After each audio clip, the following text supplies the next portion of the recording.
Hello everybody and welcome to the Cyclical Investors Club YouTube channel.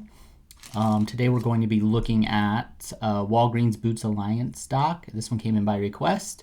If you have a request for a stock you would like me to analyze here on the channel, just drop it in the comment section and I'll put it on my list. If it's in S&P 500, I'll post those for free on YouTube, and if it's not, I'll post those on Patreon. Which is $5 a month. And then if you join there, you get a big discount to the full Cyclical Investors Club service if you just ever decide to join there over at Seeking Alpha. And those links will be in the description. As always, this isn't investment advice. This is just how I analyze stocks. So it's a little bit personal to me, but I do think it makes sense for most investors probably as well. So let's get into Walgreens Boots Alliance. So this is one I've avoided for a long time for pretty simple reasons.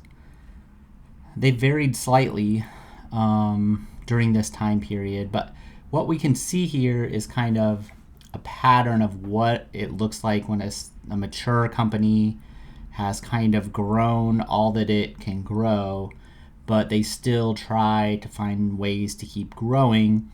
And typically, instead of doing that, they could just return money to shareholders with a dividend, like a bigger dividend, and sort of accept that they've grown as much as they can grow. But the way that corporate America is, people are always wanting more and more growth, because when investors buy these stocks, they're really paying for future growth. So if they don't get that future growth, then they feel like that they got ripped off or something. So the people that were buying Walgreens back when it was a 25 PE, they really probably expected this double-digit earnings growth to go on for quite some time in order to justify that valuation.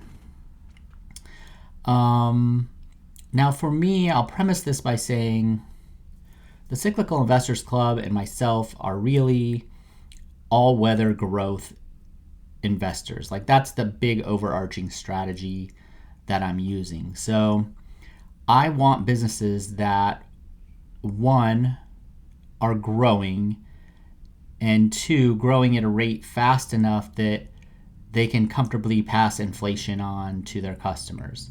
So I want them growing at a rate above inflation. Now, we don't know what inflation will be, but my baseline is always about 3%. So if a business nowadays isn't growing at least 4%, then I'm going to avoid it, because that's not fast enough growth to interest me for the type of investing that I do. Now, there are investors who look for businesses that are like turnarounds. I'm not one of those investors. I've tried that in the past and I wasn't very successful at it. So I found that usually the businesses that are in need of a turnaround, either the turnaround takes longer than expected, or it doesn't ever happen. So when I look at Walgreens, I can look at this chart right here of earnings growth the past 6 years and immediately tell it's just not a stock for me.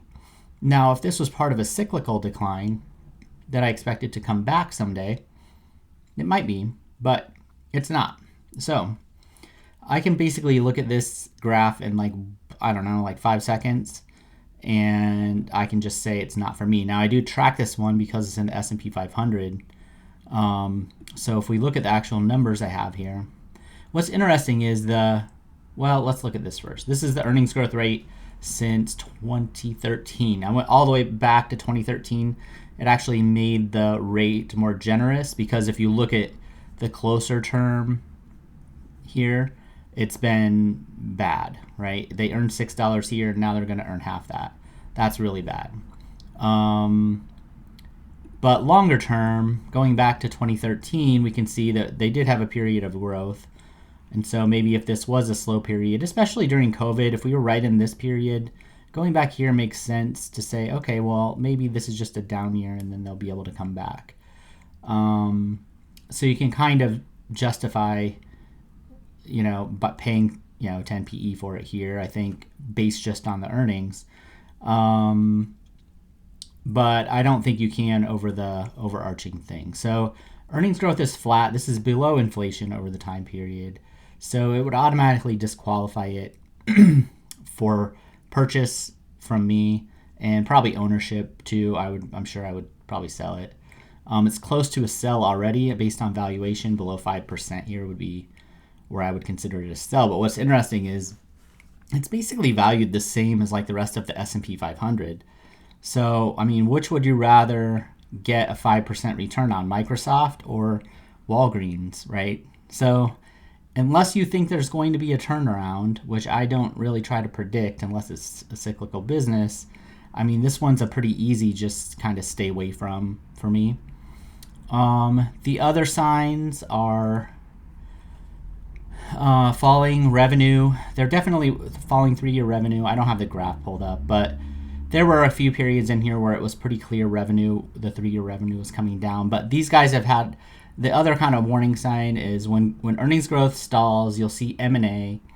The M&A will throw off that revenue number because when you buy a business, you usually get more revenue.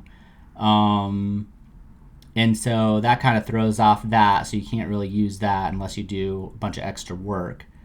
And then just the general M&A. The reason I avoided it and never really got sucked into this one was because there was M&A. I forget which ones. I stopped watching it closely after a while. But usually after like a big M&A, I avoid it for like 3 or 4 years so I can get a better read on that revenue trend and where earnings actually, I haven't looked at basic earnings.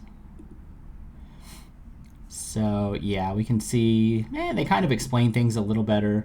COVID is understandable, but then when we get here, we're back down here again. I mean, I don't know. It's just, there's no growth. The point for me of owning stocks is for inflation protection and potential above average growth.